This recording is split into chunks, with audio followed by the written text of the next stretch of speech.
और अवसरों को प्राप्त करने की शीतला की उम्मीदें लगभग टूट चुकी थीं। भले ही उसमें 100 गुना अधिक साहस होता, फिर भी वह कुंवर जयेश जैसे शक्तिशाली व्यक्ति के साथ खजाने और अवसरों के लिए प्रतिस्पर्धा करने की हिम्मत नहीं कर सकती थी। चाहे हैसियत की बात हो या ताकत की, वह उससे बहुत कमतर थी। महारक्तिम किला। अप्सरा शीतला के शब्द सुनकर श्वेत वस्त्रधारी विराट हैरान रह गया। उसने आसमान में लाल वस्त्र पहने उस अहंकारी युवक की ओर देखा और समझ गया कि माजरा क्या है। कोई आश्चर्य नहीं कि यह युवक इतना अहंकार दिखा रहा था। तो यह पूर्वी नक्षत्र महाद्वीप के 5 महान संप्रदायों में से एक महारक्तिम किले का शिष्य है। अब समझ में आया। श्वेत वस्त्रधारी विराट ने आसमान में उड़ते उस लाल वस्त्रधारी युवक को देखते हुए मन ही मन सोचा, लड़के तुम कौन हो? कुंवर जयेश आसमान में अपने हाथ पीछे बांधे खड़ा था और श्वेत वस्त्रधारी विराट को नीची नजर से देख रहा था। तुम खुद को समझते क्या हो जो मुझसे मेरा नाम पूछने की जरूरत कर रहे हो? श्वेत वस्त्रधारी विराट ने बड़ी ही शांति से उत्तर दिया।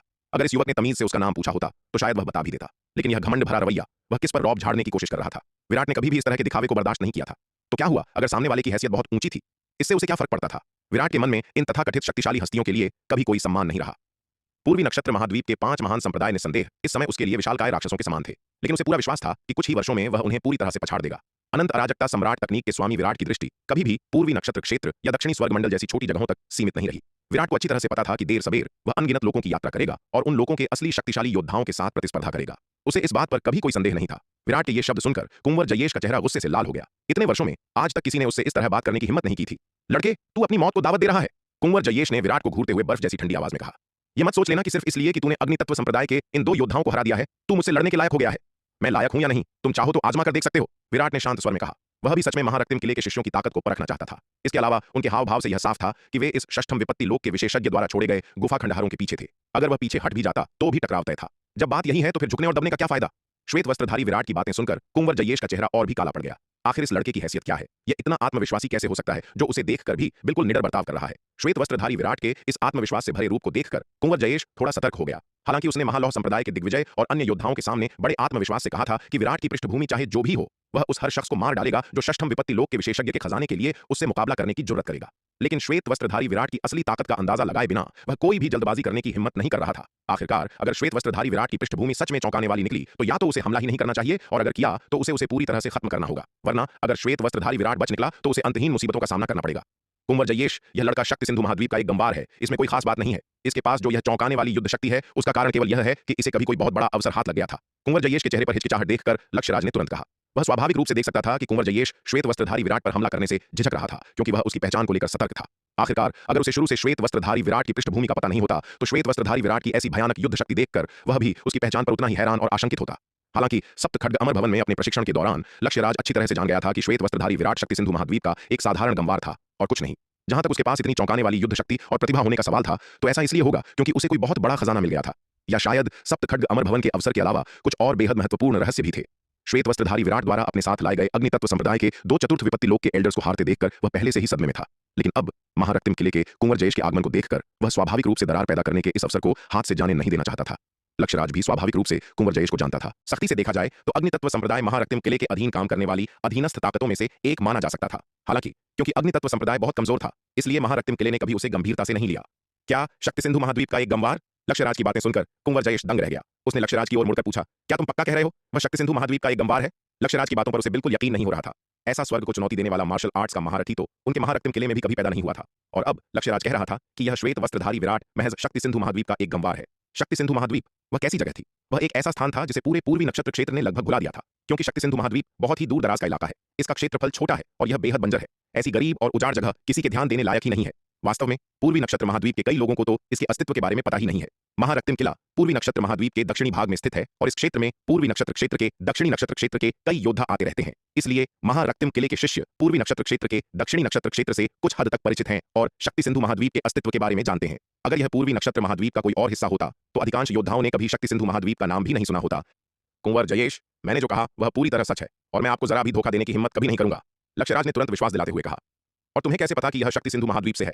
कुंवर जयेश ने लक्ष्यराज को देखते हुए पूछा। मैं एक बार प्रशिक्षण के लिए शक्ति सिंधु महाद्वीप गया था, इसलिए मैं उससे वहीं मिला था। इसके अलावा मेरा असली स्वरूप जो शक्ति सिंधु महाद्वीप पर प्रशिक्षण ले रहा था इस लड़के के हाथों मारा गया था, इसलिए मैं उसे बहुत अच्छी तरह जानता हूं, लक्ष्यराज ने तुरंत कहा। कुंवर जयेश के सवाल पूछने के बावजूद लक्ष्यराज अभी भी सप्त खड्ग अमर भवन के रहस्य को उजागर करने की हिम्मत नहीं कर रहा था। आखिरकार अग्नितत्व पूर्वज ने सभी अग्नितत्व संप्रदाय के योद्धाओं पर गोपनीयता का एक आवरण डाल दिया था, जो उन्हें सप्त खड्ग अमर भवन के बारे में कोई भी रहस्य उजागर करने से पूरी तरह से रोकता था। भले ही वह अग्नितत्व संप्रदाय का युवा प्रमुख था, लेकिन वह भी इस नियम से अछूता नहीं था। अगर उसने कुंवर जयेश को सप्त खड्ग अमर भवन का रहस्य बताने की हिम्मत की तो वह तुरंत वर्जित मंत्र के प्रहार से मर जाएगा। इसलिए लक्ष्यराज ने केवल इतना कहने की हिम्मत की कि वह प्रशिक्षण के लिए शक्ति सिंधु महाद्वीप गया था, लेकिन यह कहने की हिम्मत नहीं की कि वह सप्तखड्ग अमर भवन के लिए शक्ति सिंधु महाद्वीप गया था। शक्ति सिंधु महाद्वीप का एक गंवार। हे, यह तो बहुत दिलचस्प है। लक्ष्यराज की बातें सुनकर कुंवर जयेश ने व्यंग्यात्मक मुस्कान बिखेरी। श्वेत वस्त्रधारी विराट की पहचान जानने के बाद उसकी सारी चिंताएं अब पूरी तरह से दूर हो गई थीं। उसकी एकमात्र चिंता श्वेत वस्त्रधारी विराट की पहचान थी, न कि वह शक्ति जिसका प्रदर्शन श्वेत वस्त्रधारी विराट ने किया था। आखिरकार, हालांकि श्वेत वस्त्रधारी विराट ने मजबूत युद्ध शक्ति दिखाई थी, चाहे कुछ भी हो, वह केवल एक अर्ध महाविपत्ति लोक का योद्धा था और किसी भी हाल में उसका प्रतिद्वंद्वी नहीं हो सकता था। अब जब उसे श्वेत वस्त्रधारी विराट की असली हैसियत पता चल गई थी, तो उसे डरने की कोई बात नहीं थी। जब अप्सरा शीतला ने लक्ष्यराज की बातें सुनी, तो वह भी पूरी तरह से स्तब्ध रह गई। उसका चेहरा अविश्वास से भर गया।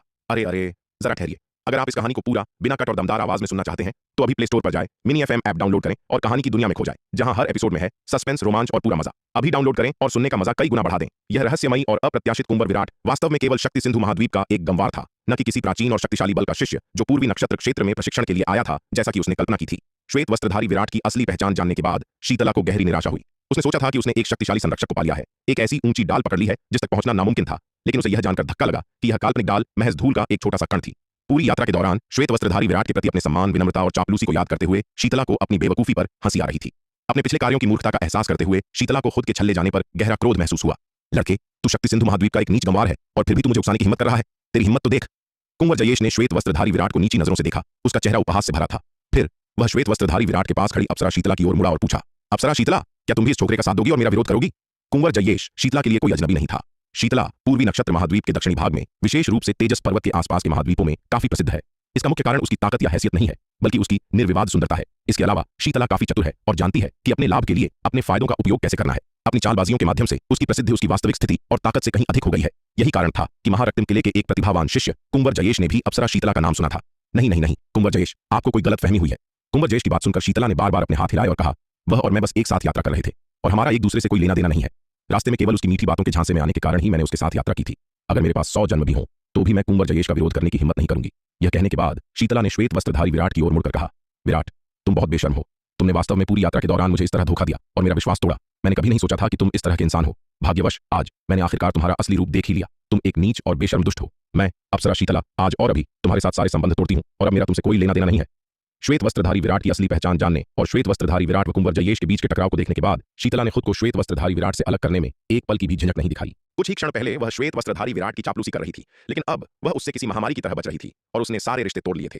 श्वेत वस्त्रधारी विराट की प्रतिभा वास्तव में उत्कृष्ट थी और उसकी युद्ध क्षमता निर्विवाद रूप से दुर्जेय थी। वह यकीनन सबसे उत्कृष्ट मार्शल आर्ट्स का महारथी था जिसे उसने कभी देखा था, लेकिन उसके इस अभूतपूर्व प्रदर्शन के बावजूद इससे उसकी नीच हैसियत में कोई बदलाव नहीं आया। अगर श्वेत वस्त्रधारी विराट का कुंवर जयेश से टकराव नहीं हुआ होता, तो शायद उसने उसे अपने साथ मिलाने और अपने आदेशों का पालन कराने के बारे में सोचा होता। अपने अधीन ऐसे प्रतिभावान मार्शल आर्ट्स महारथी का होना उसके विकास के लिए एक बहुत बड़ी संपत्ति होता। दुर्भाग्य से श्वेत वस्त्रधारी विराट एक कृतज्ञ इंसान था, जिसने महारत्न किले के युवा प्रमुख कुंवर जयेश को उकसाने की हिम्मत की थी, जिससे उसके पास उससे दूरी बनाने के अलावा कोई विकल्प नहीं बचा था। शीतला के नजरिए से श्वेत वस्त्रधारी विराट चाहे कितना भी शक्तिशाली क्यों न हो, वह कभी भी कुंवर जयेश का मुकाबला नहीं कर सकता था। महारत्न किले की तुलना में शक्ति सिंधु महाद्वीप एक चींटी के समान था, जो पूरी तरह से कमजोर था। श्वेत वस्त्रधारी विराट और कुंवर जयेश के बीच चुनाव करना तो कोई सवाल ही नहीं था। शीतला, तुम कितनी नीच हो। शीतला की बातें सुनकर चंद्रिका तुरंत क्रोधित हो गई। उसने शीतला को घूरते हुए गुस्से में कहा, मैंने कभी नहीं सोचा था कि तुम, अप्सरा शीतला, इतनी नीच और बेशर्म इंसान हो सकती हो। मैं, चंद्रिका, सचमुच अंधी थी जिसने तुम्हारे जैसे व्यक्ति से दोस्ती की।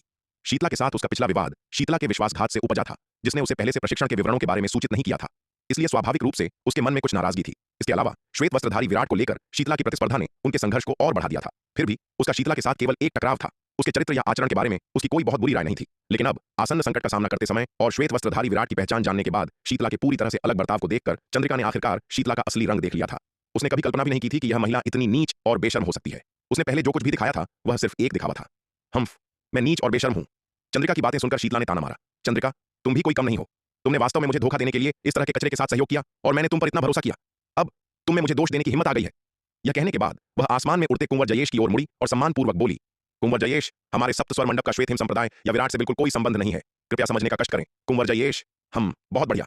कुंवर जयेश ने यह सुनकर संतुष्टि से सिर हिलाया। चूंकि तुम्हारा उनसे कोई लेना देना नहीं है, तो एक तरफ हट जाओ। ऐसा ना हो कि जब मैं प्रहार करूं तो तुम्हें गलती से चोट लग जाए। वह शीतला की समझदारी से बहुत संतुष्ट था। इसके अलावा शीतला वास्तव में बहुत सुंदर थी, जिससे वह थोड़ा आकर्षित भी महसूस कर रहा था।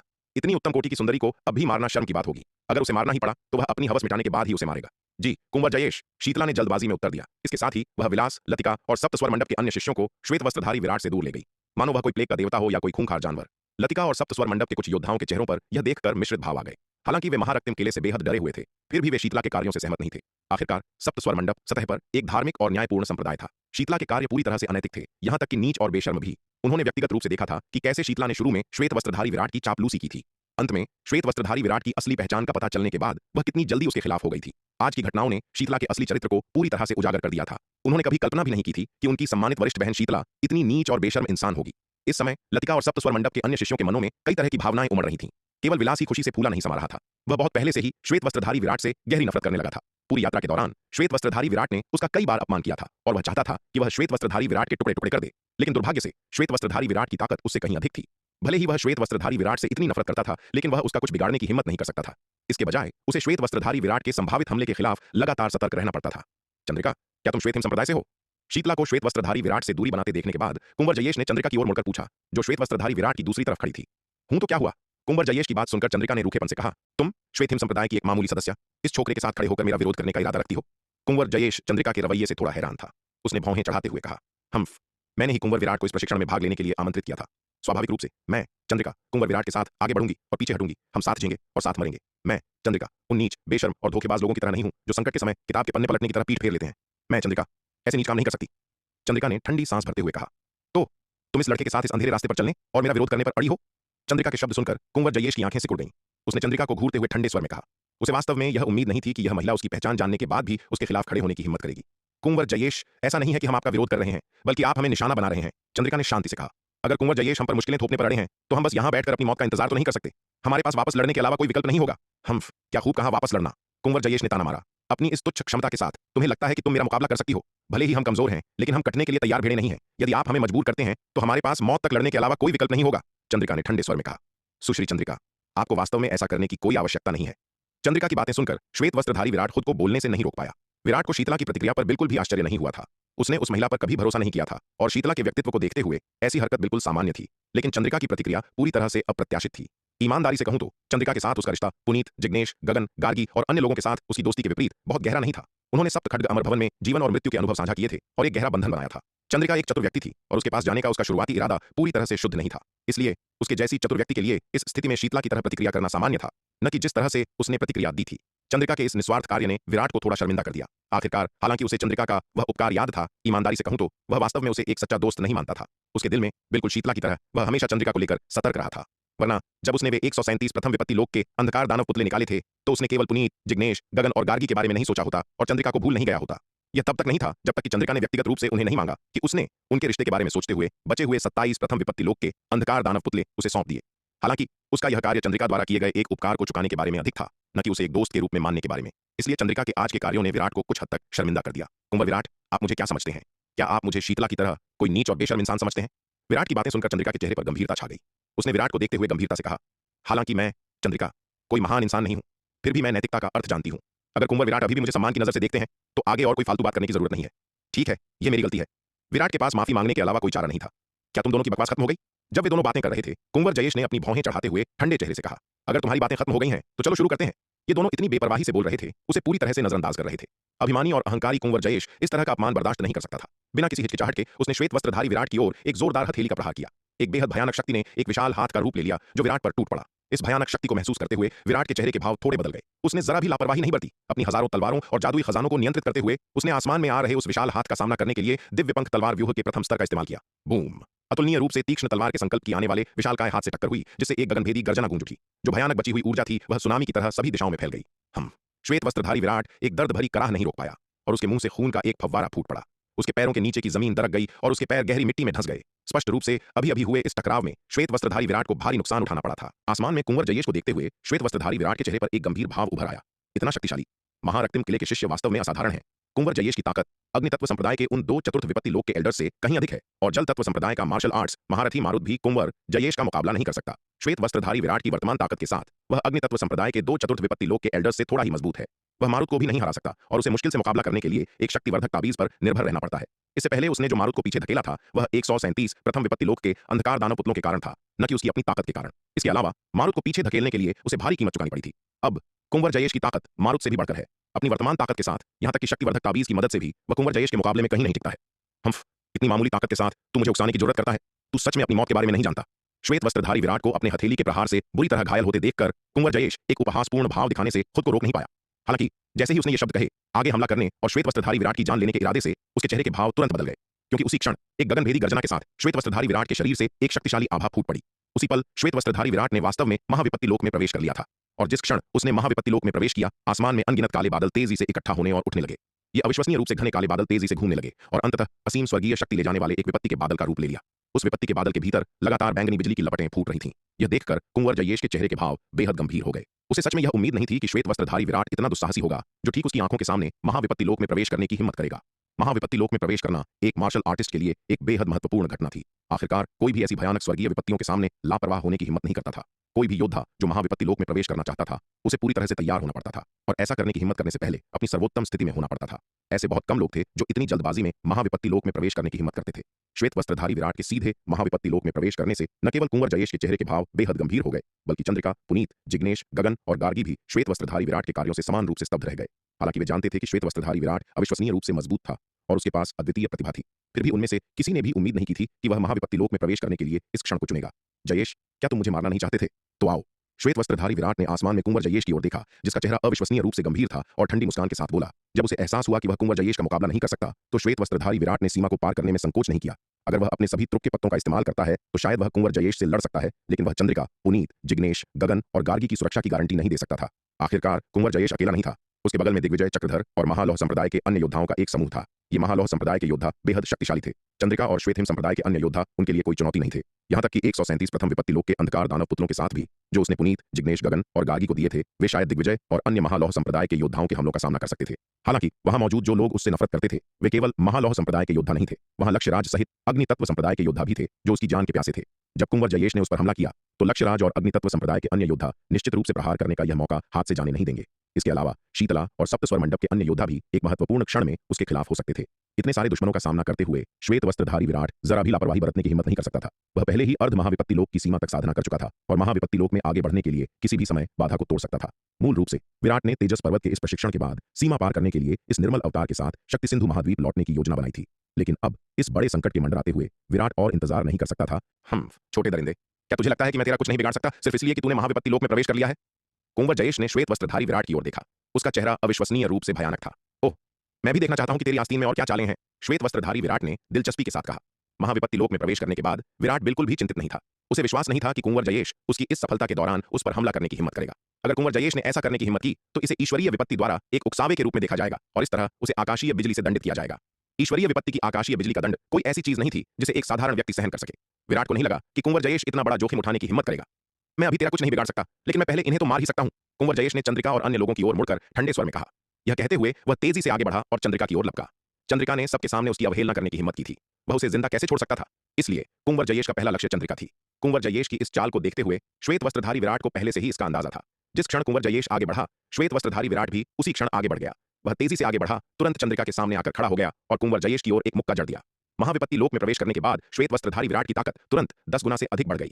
अर्ध महाविपत्ति लोक और महाविपत्ति लोक के बीच का अंतर भले ही केवल आधे कदम का लग सकता है, लेकिन वास्तविकता में वे दो पूरी तरह से अलग और बहुत ही भिन्न लोक हैं। यहाँ तक कि साधना की चरम सीमा पर भी एक अर्ध महाविपत्ति लोक का साधक अभी भी दिव्य विकास लोक के भीतर माना जाता है और अभी तक इसके दायरे से बाहर नहीं निकला है।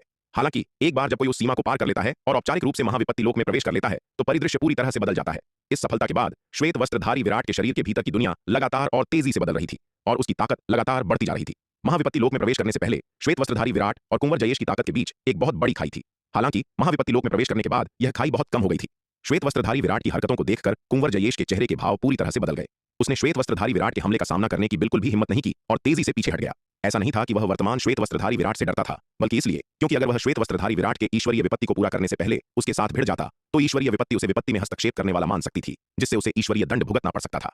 तू छोटा दरिंदा, क्या तू पागल हो गया है? कुंवर जयेश ने श्वेत वस्त्रधारी विराट को घूरते हुए पीले पड़ चुके चेहरे के साथ गुस्से से दहाड़ते हुए कहा। अगर श्वेत वस्त्रधारी विराट उस पर हमला करता है और वे दोनों टकराते हैं, तो ईश्वरीय विपत्ति उसे विपत्ति में हस्तक्षेप करने वाला मान सकती है, जिससे उसे ईश्वरीय दंड मिल सकता है। लेकिन श्वेत वस्त्रधारी विराट को भी भारी जोखिम का सामना करना पड़ेगा, क्योंकि यह ईश्वरीय दंड किसी एक पक्ष के लिए निर्देशित नहीं था, बल्कि दोनों के लिए था। इसने विराट की विपत्ति के दौरान आकाशीय बिजली को असाधारण रूप से शक्तिशाली बना दिया था, जो एक सामान्य विपत्ति से कहीं अधिक भयानक थी। महाविपत्ति लोक में प्रवेश करना एक योद्धा के लिए पहले से ही एक बेहद खतरनाक काम था। कोई भी योद्धा ऐसी चीज के साथ मजाक नहीं करेगा। लेकिन अब इस लड़के ने न केवल इन परिस्थितियों में महाविपत्ति लोक में प्रवेश किया, बल्कि अपनी विपत्ति के दौरान उस पर हमला करने की हिम्मत भी की। क्या उसे अपनी विपत्ति की बिल्कुल भी परवाह नहीं थी? तू कुत्ते, मेरे सामने किसी को मारने की कोशिश कर रहा है? क्या तुझे लगता है कि मेरा कोई वजूद नहीं है? विराट ने उसकी ओर देखा और ठंडे स्वर में कहा, मैं यह साफ कर दूं, जब तक मैं जिंदा हूं, तू मेरे दोस्तों को हाथ भी नहीं लगा पाएगा। इस स्थिति में भी चंद्रिका दृढ़ता से उसके पक्ष में खड़ी थी। शक्तिशाली दुश्मन का एक साथ सामना कर रही थी। उस समय चंद्रिका को पहले ही उसकी स्वीकृति मिल चुकी थी, जिसे विराट एक सच्चे दोस्त की तरह मान रहा था। इसलिए स्वाभाविक रूप से वह चंद्रिका को कुंवर जयेश द्वारा नुकसान नहीं पहुंचने देगा। भले ही इस समय कुंवर जयेश पर हमला करना उसके लिए भी बहुत बड़ा जोखिम था, फिर भी वह बस खड़ा होकर अपनी आंखों के सामने चंद्रिका को कुंवर जयेश द्वारा मारे जाते हुए नहीं देख सकता था। श्वेत वस्त्रधारी विराट के शब्द सुनकर कुंवर जयेश का चेहरा काला पड़ गया। श्वेत वस्त्रधारी विराट में इतना लापरवाह होने की हिम्मत थी, उसे ईश्वरीय विपत्ति के दंड का कोई डर नहीं था, लेकिन कुंवर जयेश में इतनी हिम्मत नहीं थी। हम्फ, छोटे दरिंदे, क्या तुझे लगता है कि यह ईश्वरीय विपत्ति कभी खत्म नहीं होगी? कुंवर जयेश ने श्वेत वस्त्रधारी विराट को घूरते हुए बर्फीले स्वर में कहा, तेरी विपत्ति खत्म होने के बाद मैं तेरी ऐसी हालत करूंगा कि तू मौत की भीख मांगेगा और तुझे दिखाऊंगा कि मेरा विरोध करने का अंजाम क्या होता है। फिर वह चंद्रिका की ओर मुड़ा और धमकी दी, तू छोटी चुड़ैल, यह मत सोच कि यह छोटा दरिंदा तुझे हमेशा के लिए बचा सकता है। बाद में मैं तुझे दिखाऊंगा कि मौत की भीख मांगना किसे कहते हैं। तुच्छ चींटियों के झुंड ने इस तरह उसके अधिकार को चुनौती देने की हिम्मत की थी। कुंवर जयेश की नजरों में यह पूरी तरह से असहनीय था। श्वेत वस्त्रधारी विराट ने कुंवर जयेश की अहंकारी बातों को नजरअंदाज कर दिया। इस तरह की जुबानी जंग का कोई मतलब नहीं था। अंततः सब कुछ ताकत पर निर्भर करता था। बिना पर्याप्त ताकत के कोई व्यक्ति अभी चाहे कितना भी अहंकार से क्यों न बोले, बाद में उसके मुंह पर जोरदार तमाचा ही पड़ेगा, जिससे अंततः उसे ही शर्मिंदगी उठानी पड़ेगी। बूम! तभी आसमान में ईश्वरीय विपत्ति आखिरकार पूरी तरह से बन गई और एक बैंगनी आकाशीय बिजली नीचे उतरी, जो सीधे श्वेत वस्त्रधारी विराट पर गिरी। विराट ने आकाशीय बिजली के इस पहले प्रहार पर कोई खास ध्यान नहीं दिया। उसकी वर्तमान ताकत के साथ पहले के प्रहारों से उसे कोई खतरा नहीं था, यहां तक कि वे उसकी शारीरिक सुरक्षा को भी नहीं तोड़ पा रहे थे। हालांकि यह निर्मल अवतार प्रतिभा के मामले में उसके असली स्वरूप से काफी कमतर था, लेकिन लगातार शोधन के माध्यम से इसकी नींव भी उतनी ही मजबूत थी। 10 वर्षों के संचय और शोधन के बाद विराट ने अर्ध महाविपत्ति लोक की क्षमता को लगभग पूरी तरह से खोज लिया था। जब विराट ने अपनी विपत्ति का सामना करना शुरू किया तो कुंवर जयेश ने आगे कोई कदम नहीं उठाया, बल्कि चुपचाप किनारे से देखता रहा। वह जानता था कि अभी कोई भी कदम उठाना व्यर्थ होगा। श्वेत वस्त्रधारी विराट के रवैये को देखते हुए वह चंद्रिका और श्वेत हिम संप्रदाय के अन्य योद्धाओं को मरते हुए चुपचाप नहीं देखेगा। इसके विपरीत अगर श्वेत वस्त्रधारी विराट पूरी ताकत लगा देता और उसे लड़ने के लिए मजबूर कर देता तो वह भारी मुसीबत में पड़ जाता। ईश्वरीय विपत्ति उसे भी नष्ट कर सकती थी। वह यह देखने के लिए भी उत्सुक था कि महाविपत्ति लोक में प्रवेश करते समय श्वेत वस्त्रधारी विराट आकाशीय बिजली के कितने प्रहारों का सामना कर सकता है। श्वेत वस्त्रधारी विराट के अपनी विपत्ति का सामना करना शुरू करने के बाद चंद्रिका और अन्य लोगों ने तनावपूर्ण भावों के साथ यह दृश्य देखा। हालांकि पुनीत, जिग्नेश, गगन और गार्गी बहुत अधिक शांत थे। वे जानते थे कि श्वेत वस्त्रधारी विराट के पास अविश्वसनीय रूप से शक्तिशाली नव आकाश विद्युत संग्रह ताबीज है। इस ताबीज के साथ श्वेत वस्त्रधारी विराट की विपत्ति वस्तुतः जोखिम मुक्त थी। जैसे जैसे आकाशीय बिजली का एक के बाद एक प्रहार नीचे उतर रहा था, 5वां प्रहार आसमान से तेजी से नीचे गिरा। लेकिन अब भी श्वेत वस्त्रधारी विराट ने आकाशीय बिजली के इन प्रहारों को पूरी तरह से नजरअंदाज कर दिया और बिना पलक झपकाए उन्हें खुद पर वार करने दिया। 5 प्रहारों में से कोई भी उसके भौतिक शरीर को हिला नहीं पाया या उसे कोई वास्तविक नुकसान नहीं पहुंचा पाया। कुंवर जयेश, शीतला और अन्य लोगों ने हालांकि पहले ही श्वेत वस्त्रधारी विराट की दुर्जय ताकत देखी थी और उसकी आश्चर्यजनक प्रतिभा को जानते थे, फिर भी विपत्ति के ऐसे अतिरंजित दृश्य को देखकर वे गहरे सदमे में थे। जब श्वेत वस्त्रधारी विराट अपनी विपत्ति से गुजर रहा था तब 2 और समूह उस स्थान पर आ पहुंचे। एक समूह में जल तत्व संप्रदाय के योद्धा जैसे मारुत, भुवन और लावण्य शामिल थे। दूसरे समूह में सूर्य प्रकाश संप्रदाय के योद्धा शामिल थे जैसे योगेंद्र। एक षष्ठम विपत्ति लोक के विशेषज्ञ की गुफा खंडारों पर पहुंचने वाले इन 5 समूहों में से योगेंद्र का सूर्य प्रकाश संप्रदाय समूह निस्संदेह सबसे कमजोर था, जिससे वे सबसे आखिर में पहुंचे। इसके अलावा उन्हें स्पष्ट रूप से रास्ते में भारी नुकसान उठाना पड़ा था। मूल रूप से योगेंद्र की सूर्य प्रकाश संप्रदाय की टीम में लगभग 50 योद्धा शामिल थे, जिनमें तृतीय विपत्ति लोक के 5 योद्धा भी शामिल थे। हालांकि अब केवल लगभग 30 ही बचे हैं, जिनमें तृतीय विपत्ति लोक के केवल 4 योद्धा हैं। मारुत, भुवन, लावण्य और अन्य लोगों को वहां पहुंचने पर इतने सारे लोगों को देखकर काफी आश्चर्य हुआ। उन्हें उम्मीद नहीं थी कि इतने सारे लोगों को षष्ठम विपत्ति लोक के विशेषज्ञ की गुफा के खंडहरों का नक्शा मिल गया होगा। सबसे महत्वपूर्ण बात यह थी कि उनमें से कुछ महारक्तिम किले से थे। मारुत ने अभिमानी कुंवर जयेश की ओर देखा। उसके चेहरे पर कुछ नाराजगी थी। उसे उम्मीद नहीं थी कि महारक्तिम किले के लोग इस मामले में शामिल होंगे। इसने चीजों को और भी जटिल बना दिया। षष्ठम विपत्ति लोक के विशेषज्ञ द्वारा छोड़े गए खजाने को प्राप्त करने की उसकी संभावना बहुत कम हो जाएगी। हालांकि मारुत को अपनी ताकत पर बहुत भरोसा था, लेकिन उसे नहीं लगता था कि वह महारक्तिम किले से आए कुंवर जयेश को हरा सकता है। जब उसने चतुर्थ विपत्ति लोक में प्रवेश किया था तो वह आकाशीय बिजली के केवल 23 प्रहारों से होकर गुजरा था, लेकिन ऐसा कहा जाता है कि कुंवर जयेश जब चतुर्थ विपत्ति लोक में पहुंचा था तो आकाशीय बिजली के पूरे 25 प्रहारों से होकर गुजरा था। आकाशीय बिजली के 2 प्रहारों के अंतर को कम मत आंकिए। महाविपत्ति लोक में आकाशीय बिजली के 2 प्रहारों के बीच ताकत का अंतर बहुत बड़ा है। अगर वह कुंवर जयेश से लड़ता है तो उसके हारने की संभावना 90% तक पहुंच जाएगी। लेकिन मारुत अब हार मानने को तैयार नहीं था। वह आखिरकार यहां पहुंच ही गया था और षष्ठम विपत्ति लोक के विशेषज्ञ द्वारा छोड़ा गया खजाना ठीक उसके सामने था। वह इस अवसर को हाथ से जाने देने के लिए बिल्कुल भी तैयार नहीं था। भले ही कुंवर जयेश बहुत मजबूत था, फिर भी वह मुकाबला करना चाहता था। बेशक सबसे महत्वपूर्ण बात वर्तमान स्थिति थी, जो थोड़ी जटिल लग रही थी। विराट, शक्ति सिंधु महाद्वीप का वह गंवार जिसने उसे पहले हराया था, उसका कुंवर जयेश के साथ बड़ा टकराव होता दिख रहा था। मौके पर मौजूद स्थिति को देखकर यह स्पष्ट था कि दोनों दुश्मन हैं। अगर यहाँ केवल कुंवर जयेश और महालौह संप्रदाय के योद्धा होते तो षष्ठम विपत्ति लोक के विशेषज्ञ द्वारा छोड़े गए खजाने को जीतने की उसकी संभावना बहुत कम होती। लेकिन अब विभिन्न ताकतों के आपस में उलझने और टकराने से उसे अराजकता से लाभ उठाने और आग से अपने लिए अवसर निकालने का मौका मिल सकता था। साथ ही दांववादी मारुत, ऐसा लगता है कि यहाँ की स्थिति हमारे लिए बहुत प्रतिकूल है। क्यों ना हम सहयोग करें? हम षष्ठम विपत्ति लोक के विशेषज्ञ द्वारा छोड़े गए गुफा के खंडहरों से मिलने वाले खजाने को 3 और 7 के अनुपात में बांट सकते हैं। जैसे ही मारुत विचार कर रहा था, अचानक उसके कान में एक दिव्य विचार का संचार गूंज उठा। यह सुनकर मारुत ने सूर्य प्रकाश संप्रदाय के समूह की ओर देखा, केवल योगेंद्र को अपनी ओर देखते हुए और उसे आंख मारते हुए पाया। स्पष्ट रूप से वह योगेंद्र ही था जो अभी अभी उसके साथ टेलीपैथी के माध्यम से संवाद कर रहा था। आमतौर पर मारुत योगेंद्र की क्षमता वाले योद्धा के बारे में ज्यादा नहीं सोचता। हालांकि वर्तमान स्थिति उनके पक्ष के लिए बहुत प्रतिकूल थी। न तो कुंवर जयेश और दिग्विजय के महालौह संप्रदाय और न ही श्वेत वस्त्रधारी विराट और चंद्रिका के पक्ष वाले जल तत्व संप्रदाय के योद्धाओं की ताकत का मुकाबला कर सकते थे जो वह अपने साथ लाया था। हालांकि योगेंद्र की ताकत बहुत अधिक नहीं थी, फिर भी उसके पास 30 से अधिक द्वितीय विपत्ति लोक के योद्धा और 2 तृतीय विपत्ति लोक के योद्धा थे। यह वास्तव में एक काफी बड़ी ताकत थी। यदि वह योगेंद्र के साथ सहयोग करता है तो वास्तव में उनकी ताकत काफी बढ़ जाएगी। मारुत ने एक पल के लिए सोचा, फिर अंततः सिर हिलाया और टेलीपैथी के माध्यम से उत्तर दिया, ठीक है, चूंकि साथी दांववादी योगेंद्र तैयार हैं तो आइए खुशी खुशी सहयोग करें। तो हम अब से सहयोगी होंगे, साथी दांववादी मारुत। शानदार साझेदारी। मारुत को इतनी आसानी से सहमत होते देख योगेंद्र बहुत खुश हुआ और उसने तुरंत टेलीपैथी के माध्यम से उत्तर दिया। यदि वह मारुत और अन्य जल तत्व संप्रदाय के योद्धाओं के साथ सहयोग नहीं करता तो सूर्य प्रकाश संप्रदाय का आगे जो होने वाला है उसमें कोई दखल नहीं होता। आखिरकार विभिन्न ताकतों के बीच वह सूर्य प्रकाश संप्रदाय के जिन योद्धाओं को लाया था वे यकीनन सबसे कमजोर थे। यदि उसे कोई भागीदार नहीं मिलता तो उसे अपने सूर्य प्रकाश संप्रदाय के योद्धाओं के साथ अपमानित होकर लौटना पड़ता। लेकिन उसने इतनी कठिनाई झेली थी और यहां तक पहुंचने के लिए इतनी बड़ी कीमत चुकाई थी, वह इतनी आसानी से कैसे जा सकता था। सौभाग्य से मारुत सहयोग के उसके अनुरोध पर सहमत हो गया। कुंवर जयेश ने मारुत और योगेंद्र के आगमन की ओर एक नजर भी नहीं डाली। उसने मारुत और योगेंद्र और उनके समूह को बिल्कुल भी गंभीरता से नहीं लिया। इस स्थान पर आई सभी ताकतों में से केवल श्वेत वस्त्रधारी विराट ही था जो उसके लिए थोड़ा भी खतरा पैदा करता था। एक बार जब श्वेत वस्त्रधारी विराट से निपट लिया जाएगा तो बाकी लोग उसके लिए कोई चुनौती नहीं होंगे। कुंवर जयेश की तरह लावण्या ने भी दूसरों को गंभीरता से नहीं लिया। जिस क्षण से वह पहुंची थी उसका पूरा ध्यान श्वेत वस्त्रधारी विराट पर केंद्रित था जो विपत्ति से गुजर रहा था। लावण्या की नजरों में कुंवर जयेश का खतरा भी श्वेत वस्त्रधारी विराट की तुलना में फीका पड़ गया। कुंवर जयेश सहित इन लोगों में से एक भी ऐसा नहीं था जिसे वह अपना ध्यान देने योग्य समझती हो। विपत्ति जारी रही। अब तक आसमान में विपत्ति के बादलों से आकाशीय बिजली के 7 प्रहार नीचे उतर चुके थे। हालांकि आकाशीय बिजली के ये 7 प्रहार जो श्वेत वस्त्रधारी विराट पर बार बार कर रहे थे उसे कोई भी नुकसान पहुंचाने में विफल रहे। बूम! आकाश में विपत्ति के बादलों से आकाशीय बिजली का 8वां प्रहार नीचे उतरा जो श्वेत वस्त्रधारी विराट की ओर प्रहार कर रहा था। इस आकाशीय बिजली के प्रहार का सामना करते हुए श्वेत वस्त्रधारी विराट ने अब इसे नजरअंदाज नहीं किया बल्कि अपना हाथ उठाया और उसकी ओर एक मुक्का मारा। अंत में उसने एक ही मुक्के से उस अविश्वसनीय रूप से शक्तिशाली आकाशीय बिजली को चकनाचूर कर दिया। यहां तक कि आकाशीय बिजली का 8वां प्रहार बिखर जाने के बाद भी आसमान में विपत्ति के बादल अभी भी मंडरा रहे थे जो यह संकेत दे रहे थे कि एक और प्रहार तैयार हो रहा था। यह देखकर कुंवर जयेश का चेहरा काला पड़ गया। हालांकि उसने श्वेत वस्त्रधारी विराट की दुर्जय युद्ध शक्ति देखी थी और उसकी असाधारण प्रतिभा के बारे में जानता था, लेकिन उसे यह उम्मीद नहीं थी कि श्वेत वस्त्रधारी विराट प्रथम विपत्ति लोक में प्रवेश करते समय आकाशीय बिजली के 9 प्रहारों को आकर्षित करेगा। यह ध्यान दिया जाना चाहिए कि प्रथम विपत्ति लोक की सीमा केवल आकाशीय बिजली के 9 प्रहारों तक थी। इसका मतलब था कि श्वेत वस्त्रधारी विराट प्रथम विपत्ति लोक की चरम सीमा तक पहुंच गया था। यहां तक कि पूरे पूर्वी नक्षत्र महाद्वीप में 10 से अधिक लोग ऐसा नहीं कर सकते थे। महारक्तिम किले के शिष्यों की युवा पीढ़ी में उसे पहले से ही एक असाधारण रूप से प्रतिभाशाली मार्शल आर्ट्स महारथी माना जाता था, लेकिन जब उसने प्रथम विपत्ति लोक में प्रवेश किया था तो वह आकाशीय बिजली के केवल 7 प्रहारों का ही सामना कर पाया था। लेकिन अब इस लड़के ने वास्तव में आकाशीय बिजली के 9 प्रहारों को आकर्षित कर लिया था। वह आज मरने वाला था, वरना ऐसा राक्षसी मार्शल आर्ट्स महारथी जब बड़ा होगा तो निश्चित रूप से उसके लिए एक बड़ा खतरा बन जाएगा। इसके अलावा एक बार जब आज की घटनाओं की खबर फैलेगी तो अनगिनत प्रमुख संप्रदाय और ताकतें श्वेत वस्त्रधारी विराट के लिए होड़ करेंगी। कौन सा प्रमुख संप्रदाय या ताकत इतने उत्कृष्ट मार्शल आर्ट्स महारथी का लालच नहीं करेगा और उसे एक शिष्य के रूप में भर्ती नहीं करना चाहेगा। एक बार जब श्वेत वस्त्रधारी विराट पूर्वी नक्षत्र महाद्वीप के अन्य 4 प्रमुख संप्रदायों में से एक में शामिल हो जाएगा तो उसे मारना स्वर्ग में चढ़ने जितना मुश्किल हो जाएगा। जब श्वेत वस्त्रधारी विराट आकाशीय बिजली के 8वें प्रहार से गुजरा तो चंद्रिका, शीतला, लक्ष्यराज, मारुत और अन्य सभी पूरी तरह से सदमे से भर गए। प्रथम विपत्ति लोक में प्रवेश करना और आकाशीय बिजली के 9 प्रहारों को आकर्षित करना, यह एक पौराणिक घटना थी। उन्होंने कभी कल्पना भी नहीं की थी कि आज वे वास्तव में ऐसा दृश्य देखेंगे जो केवल किंवदंतियों में मौजूद था। बूम! सबके सदमे के बीच आकाशीय बिजली का 9वां प्रहार अंततः आसमान से उतरा जो श्वेत वस्त्रधारी विराट पर आ गिरा। इस भयानक प्रहार का सामना करते हुए विराट ने बस एक मुक्का मारा जिससे बिजली का प्रहार सभी दिशाओं में बिखर गया। इस पूरी विपत्ति के दौरान विराट पूरी तरह से सुरक्षित रहा। उसे इस विपत्ति के बारे में बिल्कुल भी चिंता नहीं थी। विपत्ति से गुजरने का यह उसका पहला मौका नहीं था। 5 या 6 साल पहले उसका स्वर्ण ड्रैगन अवतार पहले ही महाविपत्ति लोक में प्रवेश कर चुका था जो आकाशीय बिजली के 9 प्रहारों से भी गुजरा था। विराट को पहले से ही आकाशीय बिजली के 9वें प्रहार की शक्ति की गहरी समझ थी। इसके अलावा अब उसके स्वर्ण ड्रैगन अवतार ने न केवल प्रथम विपत्ति लोक में प्रवेश किया था बल्कि आधे साल से अधिक समय पहले द्वितीय विपत्ति लोक में भी प्रवेश कर लिया था जो आकाशीय बिजली के 18 प्रहारों से गुजरा था। विराट पहले से ही विपत्तियों से बहुत परिचित था। अपने निर्मल अवतार की ताकत के साथ आकाशीय बिजली के 9 प्रहारों से गुजरना कोई समस्या नहीं थी। आकाशीय बिजली के 9वें प्रहार के बाद आसमान में विपत्ति के बादल धीरे धीरे छंटने लगे। उसी क्षण एक आकृति चमकी और श्वेत वस्त्रधारी विराट की ओर झपटी, उस पर एक मुक्का मारा। यह देखकर श्वेत वस्त्रधारी विराट ने ठंडी सांस ली। न तो वह पीछे हटा और न ही उसने बचने की कोशिश की और उसने अपने ही मुक्के से उस प्रहार का डटकर सामना किया। बूम! दोनों भयानक ताकतें आपस में टकराईं जिससे तुरंत एक गगनभेदी गर्जना गूंज उठी। प्रहार सहते हुए श्वेत वस्त्रधारी विराट का शरीर तोप के गोले की तरह पीछे की ओर छिटक गया और उसके मुंह से एक बार फिर खून की एक धार बह निकली। कुंवर जयेश को भी कई मील पीछे हटने पर मजबूर होना पड़ा। उसका चेहरा गंभीर था। महाविपत्ति लोक में प्रवेश करने के बाद श्वेत वस्त्रधारी विराट की ताकत बहुत अधिक बढ़ गई थी। अब वह बमुश्किल उसका मुकाबला कर पा रहा था। कुंवर जयेश के लिए श्वेत वस्त्रधारी विराट को जल्दी से मारना लगातार मुश्किल होता जा रहा था। किसी भी अप्रत्याशित जटिलता से बचने के लिए कुंवर जयेश ने कोई संकोच नहीं किया। उसने अपना हाथ बढ़ाया और पलक झपकते ही एक लंबा महापरशु उसकी मुट्ठी में प्रकट हो गया।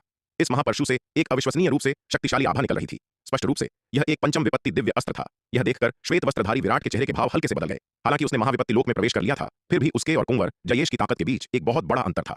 कुंवर जयेश वास्तव में महारक्तिम किले जैसे शक्तिशाली बल और संप्रदाय के शिष्य के रूप में अपनी प्रतिष्ठा के अनुरूप था। उसकी ताकत साधारण चतुर्थ विपत्ति लोक के योद्धाओं से कहीं अधिक थी। यहां तक कि कौशल, जो एक चतुर्थ विपत्ति लोक का विशेषज्ञ था, ताकत के मामले में कुंवर जयेश से कहीं पीछे था।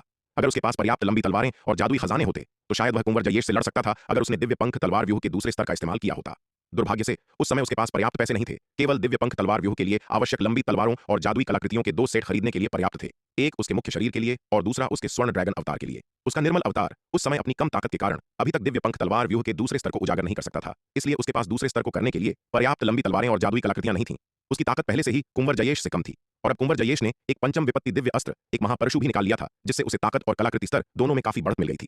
अगर वह कुंवर जयेश से इस तरह लड़ता तो निस्संदेह उसकी हार होती। कोई और विकल्प न होने पर श्वेत वस्त्रधारी विराट ने अपना हाथ हिलाया और तुरंत अपने चारों ओर 150 द्वितीय विपत्ति लोक के अंधकार दानव पुतले बुला लिए। महाविपत्ति लोक में प्रवेश करने से पहले उसकी दिव्य आत्मा इतने सारे द्वितीय विपत्ति लोक के अंधकार दानव पुतलों को नियंत्रित करने के लिए पर्याप्त मजबूत नहीं थी। हालांकि द्वितीय विपत्ति लोक में प्रवेश करने के बाद उसका सच्चा सार और दिव्य आत्मा दोनों पहले की तुलना में 10 गुना से अधिक मजबूत थे।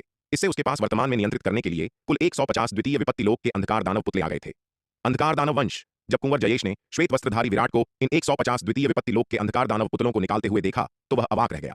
लड़के, तेरी हिम्मत तो देख, तूने अंधकार दानव वंश के साथ मिली भगत करने की हिम्मत की? तू सच में नहीं जानता कि तेरे लिए क्या अच्छा है? कुंवर जयेश ने श्वेत वस्त्रधारी विराट को घूरते हुए ताना मारा। अंधकार दानव वंश मानव जाति का कट्टर दुश्मन था। चाहे कोई भी हो, एक बार अंधकार दानव वंश के साथ मिली भगत का आरोप लगने पर भले ही वे 5 प्रमुख संप्रदायों में से एक के प्रमुख हों, वे परिणामों को सहन नहीं कर सकते थे। हम्फ, क्या मूर्ख है, अगर तू अंधा है तो अपनी आंखें खुद फोड़ ले। श्वेत वस्त्रधारी विराट ने यह सुनकर ताना मारा। क्या तू यह नहीं बता सकता कि ये अंधकार दानव वंश के लोग मरे हैं या जिंदा हैं? ये कमीने वास्तव में उस पर आरोप लगाना अच्छी तरह जानते थे, जिन्होंने तुरंत उस पर अंधकार दानव वंश के साथ मिली भगत का आरोप लगा दिया। विराट स्वाभाविक रूप से उन्हें सफल नहीं होने देगा और उसने बिना किसी हिचकिचाहट के तुरंत पलटवार किया। श्वेत वस्त्रधारी विराट की बातें सुनकर कुंवर जयेश दंग रह गया। करीब से देखने पर उसने वास्तव में देखा कि अंधकार दानव निर्जीव थे। उनके पास केवल अंधकार दानवों के शरीर थे, जीवित प्राणी नहीं। ऐसा लग रहा था कि उन्हें किसी विधि का उपयोग करके पुतलों में बदल दिया गया था। शुरू में इतने सारे अंधकार दानवों को देखकर वह हैरान हो गया था और उसने इस बात पर ध्यान नहीं दिया था कि वे जीवित थे या मृत। अब श्वेत वस्त्रधारी विराट की याद दिलाने के कारण उसे एहसास हुआ कि ये अंधकार दानव निर्जीव वस्तुएं थीं। यह पता चलने पर कुंवर जयेश और भी अधिक चकित हो गया। इस लड़के का दुस्साहस वास्तव में असाधारण था। अंधकार दानवों की लाशों को पुतलों में बदलना अंधकार दानवों के लिए एक असहनीय अपमान और उकसावा था। अगर उन्हें पता चल गया तो उसे निश्चित रूप से उनकी मार गिराने की सूची में डाल दिया जाएगा। पूरे पूर्वी नक्षत्र क्षेत्र में ऐसे बहुत कम लोग थे जिन्होंने ऐसा काम करने की हिम्मत की थी। श्वेत वस्त्रधारी विराट के इन कार्यों ने चंद्रिका, शीतला और अन्य लोगों को भी स्तब्ध कर दिया। उन्होंने मान लिया था कि जो 137 प्रथम विपत्ति लोक के अंधकार दानव पुतले उसने पहले दिखाए थे वे उसके त्रुक के पत्तों की सीमा थी। हालांकि उनके आश्चर्य के लिए उसके पास और भी अधिक और उच्च स्तर के अंधकार दानव वंश के पुतले थे। इस आदमी के पास कितने शक्तिशाली त्रुक के पत्ते छिपे हुए थे, यह वास्तव में अथाह था। जब शीतला ने श्वेत वस्त्रधारी विराट को महाविपत्ति लोक में प्रवेश करते, आकाशीय बिजली के 9 प्रहारों का सामना करते हुए और 150 द्वितीय विपत्ति लोक के अंधकार दानव पुतलों का निर्माण करते हुए देखा तो उसे अचानक पछतावे की एक चुभन महसूस हुई। अगर उसे पता होता कि श्वेत वस्त्रधारी विराट के त्रुक के पत्ते इतने शक्तिशाली हैं तो उसने पहले अपना पक्ष नहीं बदला होता। शायद श्वेत वस्त्रधारी विराट की पृष्ठभूमि कुंवर जयेश से कहीं कम थी, लेकिन उसकी प्रतिभा और क्षमता बस आश्चर्यजनक थी। भविष्य की संभावनाओं के मामले में श्वेत वस्त्रधारी विराट स्पष्ट रूप से कहीं अधिक महान था। अगर श्वेत वस्त्रधारी विराट आज बच जाता है तो वह निस्संदेह पूर्वी नक्षत्र महाद्वीप पर अपना नाम रोशन करेगा। इसके अलावा उसके जैसे मार्शल आर्ट्स महारथी के लिए पूर्वी नक्षत्र महाद्वीप के 5 प्रमुख संप्रदायों में से एक में शामिल होना बिल्कुल भी मुश्किल नहीं होगा। श्वेत वस्त्रधारी विराट से खुद को दूर करने के अपने पिछले प्रयास में उसने इतनी दृढ़ता से बात की थी कि उसने अनिवार्य रूप से उसे मौत के घाट उतारने जितना नाराज कर दिया था। अगर श्वेत वस्त्रधारी विराट भविष्य में सत्ता में आता है तो वह शायद उसे आसानी से नहीं छोड़ेगा। यह सोचकर शीतला को गहरे पछतावे का एहसास हुआ। अगर उसे पता होता कि विराट के पास इतना शक्तिशाली त्रुक का पत्ता है तो वह इतनी बेरहमी से पेश नहीं आती। अब उसके पास पीछे हटने का कोई रास्ता नहीं था और वह केवल इस अंधेरे रास्ते पर कुंवर जयेश का ही अनुसरण कर सकती थी। इसलिए विराट को आज यहीं मरना होगा, अन्यथा उसका भविष्य बेचैनी से भरा होगा। छोटे दरिंदे, क्या तुझे लगता है कि तू इन अंधकार दानव वंश के पुतलों के साथ मेरा मुकाबला कर सकता है? कुंवर जयेश ने श्वेत वस्त्रधारी विराट को घूरते हुए कहा। उसकी नजरें ठंडी थीं। क्या महारक्तिम किले के सभी मूर्ख केवल ऐसी खोखली बातें ही कर सकते हैं? मैंने शुरू में सोचा था कि महारक्तिम किला पूर्वी नक्षत्र महाद्वीप के 5 महान संप्रदायों में से एक है और इसके शिष्य कम से कम नायक तो होंगे ही। किसे पता था कि आज मुझे केवल तुम्हारे जैसे मूर्ख मिलेंगे जो केवल बड़ी बड़ी बातें करना जानते हैं। श्वेत वस्त्रधारी विराट ने यह सुनकर ताना मारा। छोटे दरिंदे, तेरी इतनी हिम्मत कि महारक्तिम किले का अपमान करे, तू मौत को दावत दे रहा है। श्वेत वस्त्रधारी विराट की बातें सुनकर कुंवर जयेश क्रोधित हो उठा। वह तेजी से आगे बढ़ा और श्वेत वस्त्रधारी विराट पर झपटा, अपने पंचम विपत्ति दिव्य अस्त्र महापरशु को श्वेत वस्त्रधारी विराट पर घुमाते हुए। यह देखकर श्वेत वस्त्रधारी विराट ने जरा भी लापरवाही नहीं बरती। एक विचार के साथ उसने 150 द्वितीय विपत्ति लोक के अंधकार दानव वंश के पुतलों को नियंत्रित किया, एक युद्ध व्यूह बनाया और कुंवर जयेश पर हमला कर दिया। दोनों पक्षों के बीच जल्द ही एक अत्यंत भयंकर युद्ध छिड़ गया। कुंवर जयेश महारक्तिम किले का एक मार्शल आर्ट्स महारथी, पहले से ही अविश्वसनीय रूप से शक्तिशाली था, जिसने चतुर्थ विपत्ति लोक में प्रवेश कर लिया था और 25 आकाशीय बिजली के प्रहारों का सामना किया था। अब एक पंचम विपत्ति दिव्य अस्त्र के अतिरिक्त वृद्धि के साथ वह और भी अधिक दुर्जय हो गया था। हालांकि श्वेत वस्त्रधारी विराट द्वारा नियंत्रित 150 द्वितीय विपत्ति लोक के अंधकार दानव पुतले भी समान रूप से दुर्जय थे। विराट के नियंत्रण में इन 150 द्वितीय विपत्ति लोक के अंधकार दानव पुतलों ने जब एक युद्ध व्यूह बनाया तो भयानक शक्ति का प्रदर्शन किया।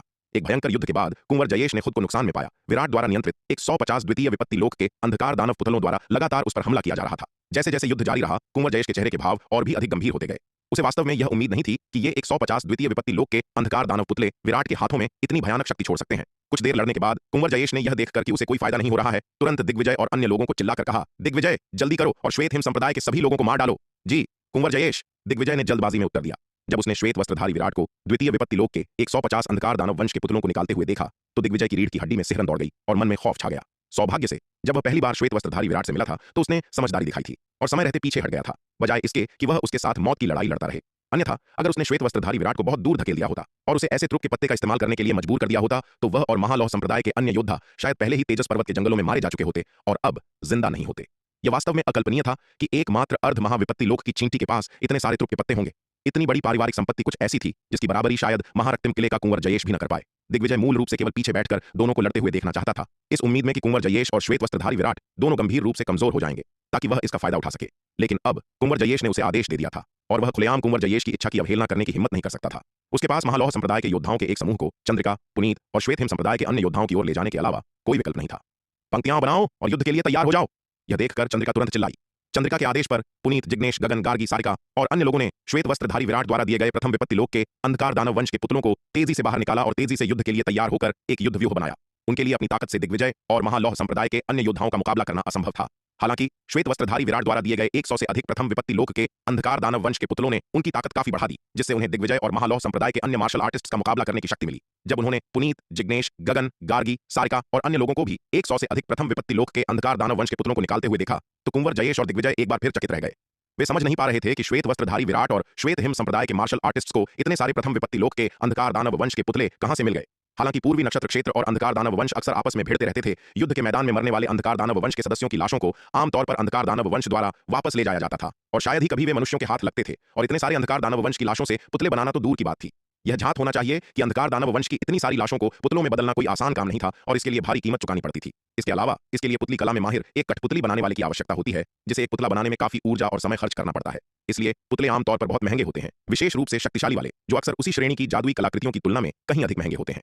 हालांकि दिग्विजय, चक्रधर और महालौह संप्रदाय के अन्य योद्धा मजबूत थे। वे पुनीत, जिग्नेश, गगन, गार्गी और सारिका द्वारा नियंत्रित प्रथम विपत्ति लोक के अंधकार दानव वंश के पुतलों द्वारा बनाए गए रक्षात्मक व्यूह के खिलाफ असहाय थे। चंद्रिका और उसके अनुयायी, हालांकि उनके पास अंधकार दानव वंश के कई पुतलों की कमी थी, फिर भी उन्होंने दिग्विजय, चक्रधर और महालौह संप्रदाय के अन्य योद्धाओं के खिलाफ लड़ते हुए युद्ध व्यूह में पुनीत, गगन, सारिका और अन्य लोगों का साथ दिया। कुछ समय के लिए स्थिति बेहद तनावपूर्ण हो गई। हालांकि श्वेत वस्त्रधारी विराट द्वारा नियंत्रित 150 द्वितीय विपत्ति लोक के अंधकार दानव वंश के पुतलों का पलड़ा भारी था, लेकिन कुंवर जयेश को हराना, जिसके पास पंचम विपत्ति दिव्य अस्त्र था, थोड़े समय में आसान नहीं होगा। इस बीच दिग्विजय और चक्रधर सहित महालौह संप्रदाय के योद्धाओं को भी पुनीत, पंचम विपत्ति दिव्य अस्त्र धारण करने वाले कुंवर जयेश को कम समय में हराना आसान नहीं था। इस बीच महालौह संप्रदाय के योद्धाओं, जिनमें दिग्विजय और चक्रधर शामिल थे, को भी पुनीत, जिग्नेश, गगन और अन्य लोगों द्वारा नियंत्रित प्रथम विपत्ति लोक के अंधकार दानव वंश के पुतलों द्वारा बनाए गए युद्ध व्यूह को कम समय में तोड़ना मुश्किल लगा। यह देखकर लक्ष्यराज ने तुरंत अपने आसपास के अग्नितत्व संप्रदाय के योद्धाओं को आदेश दिया, जाओ कुंवर जयेश को उनसे निपटने में मदद करो। इसके साथ उसने अग्नितत्व संप्रदाय के योद्धाओं के एक समूह को चंद्रिका, पुनीत, गगन, गार्गी और अन्य लोगों की ओर बढ़ा दिया। इस पल लक्ष्यराज बेहद उत्साहित था। अगर वह आज चंद्रिका और श्वेत हिम संप्रदाय के अन्य शिष्यों को खत्म कर सके और श्वेत वस्त्रधारी विराट को भी मार गिराए तो यह उसकी इस यात्रा की सबसे बड़ी जीत होगी। जहां तक षष्ठम विपत्ति लोक के विशेषज्ञ द्वारा छोड़े गए खजाने और अवसरों को प्राप्त करने की बात थी, उसे अब इसकी कोई परवाह नहीं थी। जिस क्षण से उसने कुंवर जयेश को आते देखा था, उसने षष्ठम विपत्ति लोक के विशेषज्ञ की गुफा में खजाने और अवसर प्राप्त करने की सभी उम्मीदें छोड़ दी थीं। अपनी ताकत के साथ वह कुंवर जयेश का मुकाबला कैसे कर सकता था? इसके अलावा उसकी हैसियत कुंवर जयेश से कोसों दूर थी और वह कुंवर जयेश से मुकाबला करने की हिम्मत बिल्कुल नहीं कर सकता था। इसके विपरीत अगर वह चंद्रिका और अन्य श्वेत हिम संप्रदाय के योद्धाओं को खत्म करने और श्वेत वस्त्रधारी विराट को मारने में कुंवर जयेश की सहायता कर सके तो वह कुंवर जयेश का पक्ष जीत सकता था और अग्नितत्व संप्रदाय के लिए एक बड़ा योगदान दे सकता था। हालांकि लक्ष्यराज श्वेत वस्त्रधारी विराट से बेहद नफरत करता था, लेकिन इस समय उसमें विराट को सीधे उकसाने की हिम्मत नहीं थी। आखिरकार श्वेत वस्त्रधारी विराट की ताकत बहुत अधिक थी और वह उससे निपटने में बिल्कुल भी सक्षम नहीं था। श्वेत वस्त्रधारी विराट पर हमला करना आसानी से मौत को दावत देना हो सकता था। चंद्रिका, पुनीत, जिग्नेश, गगन, गार्गी, सारिका और अन्य लोग केवल श्वेत वस्त्रधारी विराट द्वारा दिए गए 100 से अधिक प्रथम विपत्ति लोक के अंधकार दानव वंश के पुतलों की बदौलत ही दिग्विजय और अन्य महालौह संप्रदाय के योद्धाओं का मुकाबला कर पा रहे थे। दोनों पक्ष शुरुआत में समान रूप से मेल खाते थे, कोई भी हावी नहीं हो पा रहा था। हालांकि लक्ष्यराज के नेतृत्व में अग्नितत्व संप्रदाय के योद्धाओं के एक समूह के युद्ध में उतरने के साथ जीत का पलड़ा तुरंत दिग्विजय के पक्ष में झुक गया। एक ही पल में चंद्रिका और अन्य लोग खुद को एक बेहद खतरनाक स्थिति में फंसा हुआ पाए, यहां तक कि उनका युद्ध व्यूह भी ढहने लगा। ऐसा लग रहा था कि वे दिग्विजय और अन्य महालौह संप्रदाय के योद्धाओं के साथ साथ लक्ष्यराज और अन्य अग्नितत्व संप्रदाय के योद्धाओं की संयुक्त सेना के उनके व्यूह को तोड़ने से पहले ज्यादा देर तक टिक नहीं पाएंगे। एक बार व्यूह टूटने के बाद उनका भाग्य क्या होगा, यह अनुमान लगाना आसान था। यह देखकर श्वेत वस्त्रधारी विराट का चेहरा थोड़ा कठोर हो गया। वह कमीना लक्ष्यराज सच में मौत को दावत दे रहा था। चंद्रिका और अन्य लोगों को एक हताश स्थिति में फंसा देखकर श्वेत वस्त्रधारी विराट ने अब और संकोच नहीं किया। उसने एक शक्तिशाली शक्तिवर्धक ताबीज निकाला और उसे अपने ऊपर लगा लिया। जैसे ही ताबीज एक सुनहरी रोशनी में बदलकर उसके शरीर में प्रवेश कर गया, उसके भीतर से एक शक्तिशाली आभा फूट पड़ी, जिसने तुरंत श्वेत वस्त्रधारी विराट की शक्ति को कई गुना बढ़ा दिया। उसी समय श्वेत वस्त्रधारी विराट ने अपना हाथ खोला, जिसमें एक विशाल धनुष दिखाई दिया, जिससे भयानक ऊर्जा निकल रही थी। कुंवर जयेश को घेरने के लिए 150 द्वितीय विपत्ति लोक के अंधकार दानव वंश के पुतलों को नियंत्रित करते हुए उसने अपना धनुष खींचा, कुंवर जयेश पर निशाना साधा और पवन देव बाण विद्या का उपयोग करते हुए उस पर एक तीर छोड़ दिया। कुंवर जयेश, जो शुरुआत में लक्ष्यराज को अग्नितत्व संप्रदाय के योद्धाओं का नेतृत्व करते हुए चंद्रिका और अन्य लोगों पर हमला करते देख मन ही मन खुश हो रहा था, उसने तेजी से श्वेत वस्त्रधारी विराट का यह रूप देखा। जब कुंवर जयेश ने श्वेत वस्त्रधारी विराट को भयानक ऊर्जा बिखेरने वाला वह विशाल धनुष निकालते देखा तो उसके चेहरे के भाव तुरंत बदल गए। एक पंचम विपत्ति दिव्य अस्त्र। वह बता सकता था कि विराट के हाथ में जो विशाल धनुष भयानक ऊर्जा बिखेर रहा था वह वास्तव में एक पंचम विपत्ति दिव्य अस्त्र था। इसके अलावा यह सिर्फ कोई पंचम विपत्ति दिव्य अस्त्र नहीं था, बल्कि एक आध्यात्मिक पत्थर का दिव्य अस्त्र था। शक्ति सिंधु महाद्वीप जैसी दूरस्थ और दरिद्र जगह का एक मामूली इंसान जो प्रथम विपत्ति लोक का एक कीड़ा मात्र था और कुछ ही क्षण पहले केवल एक अर्ध रूपांतरण लोक का योद्धा था, उसके पास वास्तव में एक पंचम विपत्ति दिव्य अस्त्र और आध्यात्मिक पत्थर का खजाना था। यह कुंवर जयेश के लिए बिल्कुल अविश्वसनीय था, यहां तक कि उसके पास खुद भी एक पंचम विपत्ति दिव्य अस्त्र का आध्यात्मिक खजाना नहीं था, जबकि शक्ति सिंधु महाद्वीप का यह गंवार व्यक्ति वास्तव में इतने कीमती खजाने का मालिक था। इस पल कुंवर जयेश को अविश्वसनीयता और अत्यधिक ईर्ष्या दोनों का एहसास हुआ। ऐसा क्यों था कि महारक्तिम किला के गौरव के रूप में उसके पास इस स्तर का खजाना नहीं था, जबकि शक्ति सिंधु महाद्वीप के इस गंवार के पास इतना अनमोल खजाना था। हालांकि कुंवर जयेश जल्दी ही अपने गुस्से और ईर्ष्या को भूल गया। जैसे ही श्वेत वस्त्रधारी विराट ने अपना धनुष खींचा और उस पर निशाना साधा, कुंवर जयेश को तुरंत अपने दिल में संकट की एक घातक भावना महसूस हुई। तुरंत ही उसने अकल्पनीय गति से अपनी ओर आती हुई रोशनी की एक लकीर देखी। यह देखकर कुंवर जयेश घबरा गया। पवन देव बाण विद्या। यह मामूली इंसान वास्तव में पवन देव बाण विद्या जानता था। इस भयानक तेज तीर का सामना करते हुए कुंवर जयेश की ताकत के बावजूद उसके पास बचने का कोई समय नहीं था। सहज रूप से उसने अपनी ओर आती हुई रोशनी की लकीर पर अपनी पूरी ताकत से अपना महापरशु घुमाया। धमाका! रोशनी की वह लकीर महापरशु से टकराई और एक कान फोड़ देने वाली गर्जना हुई। कुंवर जयेश किसी तोप के गोले की तरह पीछे जा गिरा। उफ! कुंवर जयेश के मुंह से एक दर्द भरी कराह निकल गई और उसके मुंह के कोने से खून की एक धार बह निकली। उस एक तीर ने ही उसे घायल कर दिया था। इससे पहले कि कुंवर जयेश संभल पाता, रोशनी की एक और अविश्वसनीय रूप से तेज लकीर उसकी ओर आई। यह देखकर कुंवर जयेश के चेहरे के भाव फिर बदल गए। इतनी भयानक गति ने उसे बचने का कोई रास्ता नहीं दिया। हालांकि वह जानता था कि तीर की शक्ति अपार है, कुंवर जयेश केवल अपने दांत पीस सकता था और वार को सीधे झेलने के लिए अपना महापरशु घुमा सकता था। धमाका! एक और कान फोड़ देने वाली गर्जना गूंजी और कुंवर जयेश फिर से पीछे की ओर उड़ गया। लगातार 2 तीरों की मार खाकर कुंवर जयेश दसियों हजार मील दूर जा गिरा था। इसके अलावा श्वेत वस्त्रधारी विराट के इन 2 तीरों ने कुंवर जयेश को गंभीर रूप से घायल कर दिया था। कुंवर जयेश को पीछे धकेलने के बाद श्वेत वस्त्रधारी विराट का दिमाग दौड़ा और उसके चारों ओर हजारों लंबी तलवारों के जादुई हथियार तुरंत प्रकट हो गए। उसके दिव्य नियंत्रण में ये हजारों तलवारें लक्ष्यराज पर तलवारों की बारिश की तरह बरस पड़ी। यह देखकर लक्ष्यराज खौफ से भर गया। एल्डर गजेंद्र, एल्डर क्षितिज, मुझे बचाइए! लक्ष्यराज ने दोनों चतुर्थ विपत्ति लोक के एल्डर्स से आतंक में मदद के लिए पुकार लगाई। हालांकि इस पल दोनों चतुर्थ विपत्ति लोक के एल्डर्स पहले से ही श्वेत वस्त्रधारी विराट के आश्चर्यजनक प्रदर्शन से पूरी तरह स्तब्ध थे। श्वेत वस्त्रधारी विराट ने उड़न मेघ धनुष और पवन देव बाण विद्या का उपयोग करके जो 2 तीर चलाए थे जिन्होंने कुंवर जयेश को पीछे धकेल दिया था, उसने वहां मौजूद सभी को चौंका दिया था। किसी ने उम्मीद नहीं की थी कि श्वेत वस्त्रधारी विराट के पास इतना शक्तिशाली ट्रम्प कार्ड होगा। उन सभी ने सोचा था कि 150 द्वितीय विपत्ति लोक के अंधकार दानव वंश के पुतले श्वेत वस्त्रधारी विराट के ट्रम्प कार्ड की सीमा थे, लेकिन ऐसा लग रहा था कि श्वेत वस्त्रधारी विराट के पास असीमित तरकीबें थीं। अपने सभी संसाधनों को समाप्त करने के बाद ठीक जब सभी ने सोचा कि वह अपने अंत पर है, उसने एक और भी भयानक ट्रम्प कार्ड निकाल लिया। विशेष रूप से श्वेत वस्त्रधारी विराट ने अभी पौराणिक पवन देव बाण विद्या का प्रयोग किया था। इस पल चतुर्थ विपत्ति लोक के 2 एल्डर्स अभी भी जो कुछ हुआ था उसके सदमे में डूबे हुए थे और अभी तक उभर नहीं पाए थे। उन्हें लक्ष्यराज की मदद की पुकार की कोई परवाह नहीं हो सकती थी। इसके अलावा अगर वे प्रतिक्रिया देते भी तो वे उसकी मदद के लिए आने की हिम्मत नहीं करते। महाविपत्ति लोक में प्रवेश करने से पहले श्वेत वस्त्रधारी विराट पहले से ही उनसे ज्यादा मजबूत था। अब जबकि उसने महाविपत्ति लोक में प्रवेश कर लिया था, उसकी ताकत 10 गुना से अधिक बढ़ गई थी। यहां तक कि कुंवर जयेश जैसा शक्तिशाली व्यक्ति भी श्वेत वस्त्रधारी विराट की पवन देव बाण विद्या से घायल हो गया था, तो उनके बचने की संभावना तो और भी कम थी। अगर श्वेत वस्त्रधारी विराट ने उन पर तीर चलाने के लिए अपनी पवन देव बाण विद्या का उपयोग किया तो वे निश्चित रूप से मर जाएंगे। अपनी उन्मत्त मदद की पुकार देखकर और दोनों एल्डर्स को पूरी तरह से अविचलित देखकर लक्ष्यराज को अपने ऊपर निराशा की एक लहर महसूस हुई। इस पल उसके दिल में अंतहीन पछतावा पैदा हुआ। अगर उसे पता होता कि ऐसा होगा तो उसे कुंवर जयेश और श्वेत वस्त्रधारी विराट के बीच की लड़ाई का फायदा उठाना चाहिए था और जल्दी से अपने आदमियों को लेकर भाग जाना चाहिए था। उसे इस झमेले में पड़ते नहीं रहना चाहिए था। अगर वह अपने आदमियों के साथ पहले ही भाग गया होता तो इनमें से कुछ नहीं होता। हालांकि उसे उम्मीद नहीं थी कि कुंवर जयेश इतना बेकार होगा जो श्वेत वस्त्रधारी विराट को हराने में भी असमर्थ होगा। सबसे महत्वपूर्ण बात यह थी कि उसने श्वेत वस्त्रधारी विराट की ताकत और ट्रम्प कार्ड को कम आंका था। कोई कल्पना नहीं कर सकता था कि इस बिंदु पर भी श्वेत वस्त्रधारी विराट अभी भी एक और भी भयानक ट्रम्प कार्ड को उजागर करने में सक्षम होगा। आसमान से गिरती तलवारों की बारिश को देखते हुए लक्ष्यराज की आंखों में नाराजगी थी, लेकिन दुर्भाग्य से अपनी नाराजगी के साथ भी वह विनाश के अपने भाग्य से नहीं बच सका। जब तलवारों की बारिश हुई तो लक्ष्यराज का पूरा शरीर भयानक तलवार संकल्प द्वारा धूल में कट गया, जिसका कोई निशान भी नहीं बचा। युवा मास्टर! चतुर्थ विपत्ति लोक के 2 एल्डर्स यह देखकर सदमे में चिल्लाने से खुद को नहीं रोक सके। यह भयानक था। पूर्वज ने उन्हें युवा मास्टर की सुरक्षा सुनिश्चित करने के लिए उनके पास भेजा था। अब जब युवा मास्टर मर चुका था, वे गहरी मुसीबत में थे। लक्ष्यराज की मौत देखने के बाद भी उन्होंने श्वेत वस्त्रधारी विराट से बदला लेने का कोई इरादा नहीं दिखाया। इसके अलावा श्वेत वस्त्रधारी विराट लक्ष्यराज को मारने के बाद नहीं रुका। उसने अन्य अग्नितत्व संप्रदाय के योद्धाओं के जीवन को छीनते हुए हजारों लंबी तलवारों और जादुई हथियारों में हेर फेर करना जारी रखा। जहां से भी तलवारों की बारिश गुजरी, अग्नितत्व संप्रदाय के योद्धा धूल में बदल गए, बिना कोई निशान छोड़े हवा में बिखर गए। बस कुछ ही सांसों में श्वेत वस्त्रधारी विराट ने अग्नितत्व संप्रदाय के आधे से अधिक योद्धाओं को मार डाला था। यह देखकर चतुर्थ विपत्ति लोक के 2 एल्डर्स और बचे हुए अग्नितत्व संप्रदाय के योद्धा खौफजदा हो गए। वे चिल्लाए और अपनी जान बचाने के लिए चारों दिशाओं में भाग गए। इस समय उनके पास लड़ना जारी रखने का कोई साहस नहीं बचा था। यहां तक कि दिग्विजय, चक्रधर और महालौह संप्रदाय के अन्य योद्धा भी अपने सामने के दृश्य से समान रूप से भयभीत थे और कुंवर जयेश की ओर हताशा में भाग रहे थे। उन्हें भागते देखकर श्वेत वस्त्रधारी विराट ने उनका पीछा नहीं किया। इसके बजाय वह चंद्रिका, पुनीत और अन्य लोगों के पास गया और पूछा, भाई पुनीत, मिस चंद्रिका, क्या आप लोग ठीक हैं? युवा मास्टर विराट, चिंता मत करो, हम ठीक हैं। चंद्रिका ने अपना सिर हिलाया और मुस्कुराते हुए कहा। हालांकि उसने कहा कि वह ठीक है, लेकिन उसकी अस्त व्यस्त आभा और उसके शरीर से रिश्ता हुआ खून संकेत दे रहा था कि उसकी स्थिति उतनी अच्छी नहीं थी जितना उसने दावा किया था। हालांकि लक्ष्यराज और अन्य अग्नितत्व संप्रदाय के योद्धा अधिक समय तक युद्ध में शामिल नहीं हुए थे, फिर भी उन्होंने काफी नुकसान पहुंचाया था। अकेले युद्ध में प्रथम विपत्ति लोक के 20-30 अंधकार दानव पुतले नष्ट हो गए थे और कम से कम 40-50 घायल हो गए थे। पुनीत, जिग्नेश, गगन, गार्गी और सारिका, जिनके पास प्रथम विपत्ति लोक के अंधकार दानव पुतले थे, वे थोड़ी बेहतर स्थिति में थे, लेकिन चंद्रिका और श्वेत हिम संप्रदाय के अन्य योद्धाओं के लिए, जिनके पास प्रथम विपत्ति लोक के कई अंधकार दानव पुतले नहीं थे, स्थिति बहुत खराब थी। लगभग वे सभी गंभीर रूप से घायल थे। चंद्रिका, जो सबसे आगे थी, ने सबसे अधिक दबाव और हमलों को सहन किया, जिसके परिणाम स्वरूप उसे सबसे गंभीर चोटें आईं। हालांकि श्वेत वस्त्रधारी विराट को चिंतित करने से बचने के लिए उसने खुद को सहने के लिए मजबूर किया। उनकी स्थिति बेहद गंभीर थी और वह श्वेत वस्त्रधारी विराट पर अपने बोझ नहीं डालना चाहती थी। श्वेत वस्त्रधारी विराट ने उसे देखा, फिर अपना हाथ खोला, प्रथम विपत्ति स्तर की दर्जनों नवजीवन संजीवनी गोलियां निकाली और उन्हें चंद्रिका को सौंपते हुए कहा, मिस चंद्रिका, कृपया इन नवजीवन संजीवनी गोलियों को सभी में बांट दें। ये देखकर चंद्रिका थोड़ा झिझकी और बोली, युवा मास्टर विराट, अभी हमारे पास इतने पैसे नहीं हैं।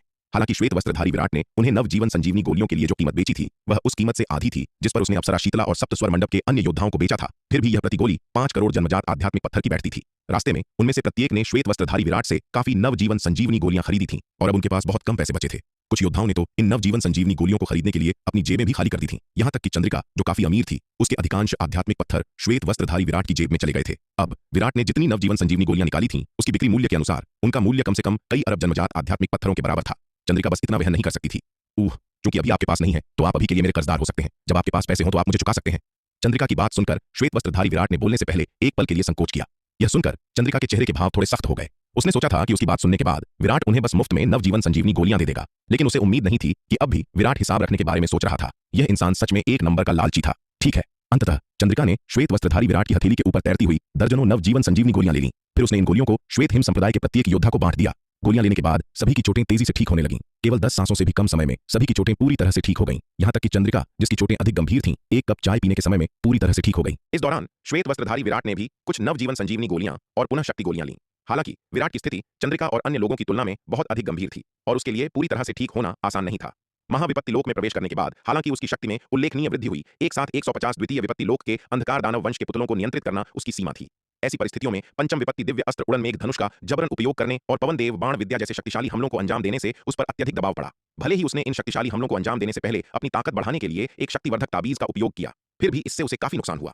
इस क्षण श्वेत वस्त्रधारी विराट ने अपने अधिकांश सच्चे सार और दिव्य आत्मा शक्ति को समाप्त कर लिया था और उसका शरीर घनी दरारों से ढका हुआ था, जो बेहद गंभीर चोटों का संकेत दे रहा था। चंद्रिका की बाहर से दयनीय स्थिति की तुलना में उसकी चोटें अधिक आंतरिक थीं। करीब से देखने पर कोई यह भी देख सकता था कि उसका चेहरा मकड़ी के जाले जैसी छोटी छोटी दरारों से ढका हुआ था। इस पल श्वेत वस्त्रधारी विराट चीनी मिट्टी के टूटे हुए टुकड़े जैसा लग रहा था, जो मानो किसी भी पल पूरी तरह से बिखरने वाला था। अपनी स्थिति की गंभीरता को जानते हुए लक्ष्यराज और अग्नितत्व संप्रदाय के आधे योद्धाओं को मारने के बाद श्वेत वस्त्रधारी विराट ने भागते हुए अग्नितत्व संप्रदाय के योद्धाओं के साथ साथ दिग्विजय और महालौह संप्रदाय के अन्य योद्धाओं का पीछा नहीं किया। उस समय यदि वह चाहता भी तो वह शक्तिहीन था। यदि कुंवर जयेश ने उस पर हमला करने के अवसर का लाभ उठाया होता तो श्वेत वस्त्रधारी विराट विरोध करने में शक्तिहीन होता। दुर्भाग्य से कुंवर जयेश श्वेत वस्त्रधारी विराट के लगातार 2 तीरों द्वारा प्रदर्शित भयानक शक्ति से स्तब्ध था और कुछ समय के लिए उसने कोई चाल चलने की हिम्मत नहीं की। श्वेत वस्त्रधारी विराट से वे 2 तीर लेने के बाद कुंवर जयेश की चोटें भी काफी थीं। बेशक हालांकि उसकी चोटें महत्वपूर्ण थीं, वे श्वेत वस्त्रधारी विराट की तुलना में बहुत कम गंभीर थीं। हालांकि श्वेत वस्त्रधारी विराट की असली ताकत का पता लगाने में असमर्थ होने के कारण उसने जल्दबाजी में काम करने की हिम्मत नहीं की।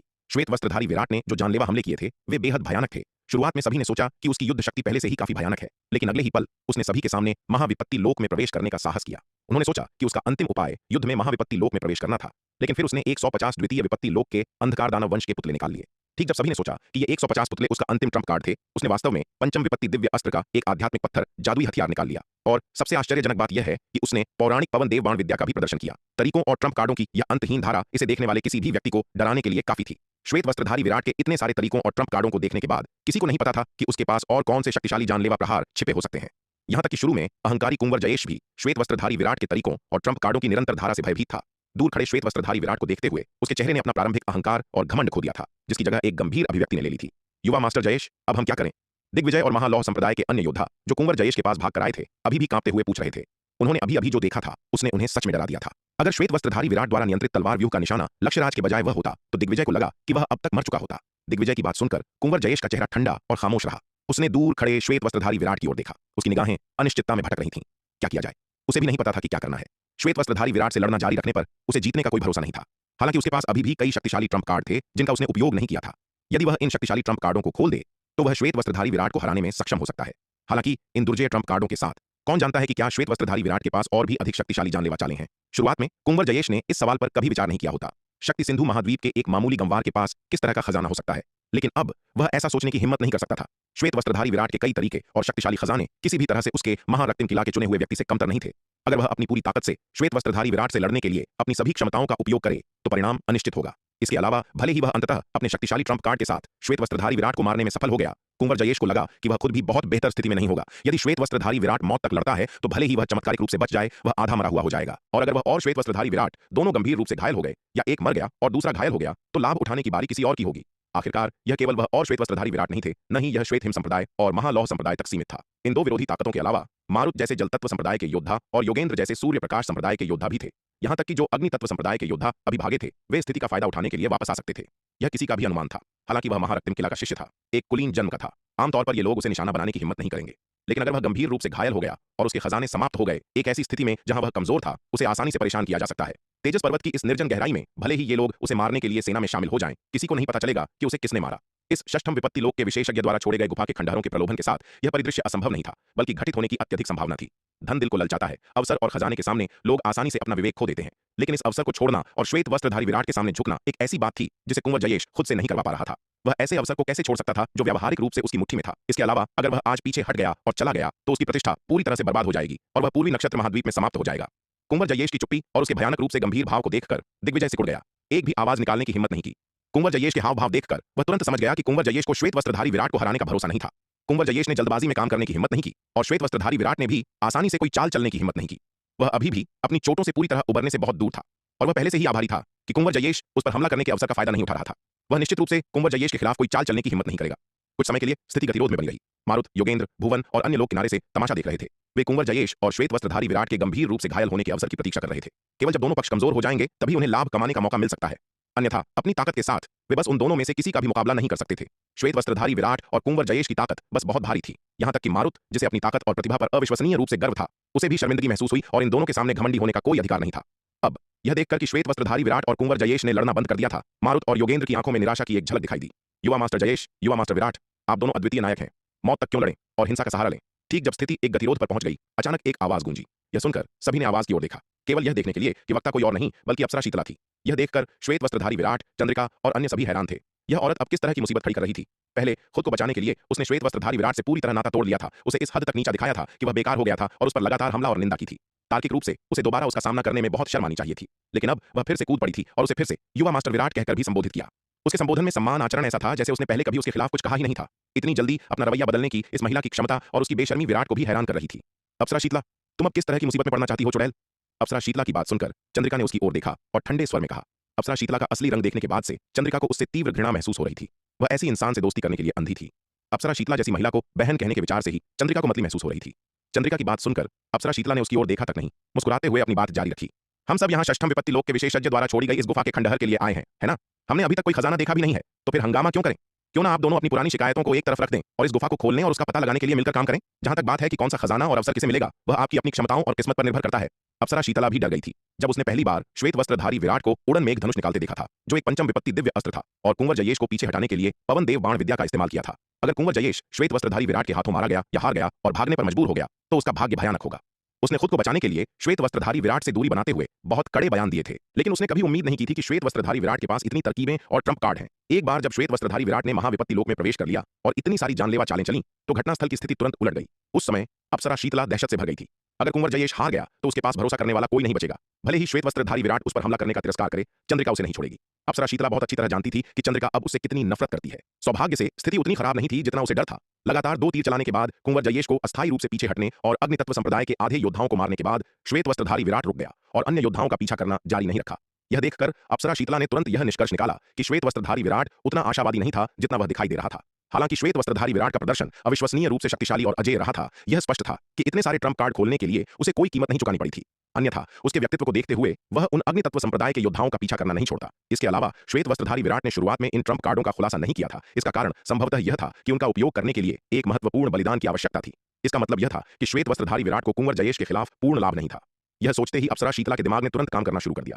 उसे लगा कि उसके लिए अपने कौशल दिखाने का यह एक शानदार अवसर है। अगर वह श्वेत वस्त्रधारी विराट और कुंवर जयेश को गतिरोध तोड़ने में मदद कर सके, जिससे दोनों पक्षों को अपनी इज्जत बचाने और मौजूदा गतिरोध को सुलझाने का मौका मिले, तो अंत में श्वेत वस्त्रधारी विराट और कुंवर जयेश दोनों उसके आभारी हो सकते हैं। सबसे महत्वपूर्ण बात यह है कि वह इस अवसर का उपयोग श्वेत वस्त्रधारी विराट के साथ अपने संबंधों को आसान बनाने के लिए कर सकती है, ताकि श्वेत वस्त्रधारी विराट अब उसके लिए एक पूर्ण नश्वर दुश्मन न रहे। जहां तक बात है कि क्या ऐसा करने से लोग उससे और भी ज्यादा नफरत करने लगेंगे, अप्सरा शीतला को इसकी बिल्कुल भी परवाह नहीं थी। जब तक वह जीवित रह सके और अपने लिए अधिक से अधिक लाभ प्राप्त कर सके तो क्या फर्क पड़ता है कि उसकी इज्जत बची या नहीं।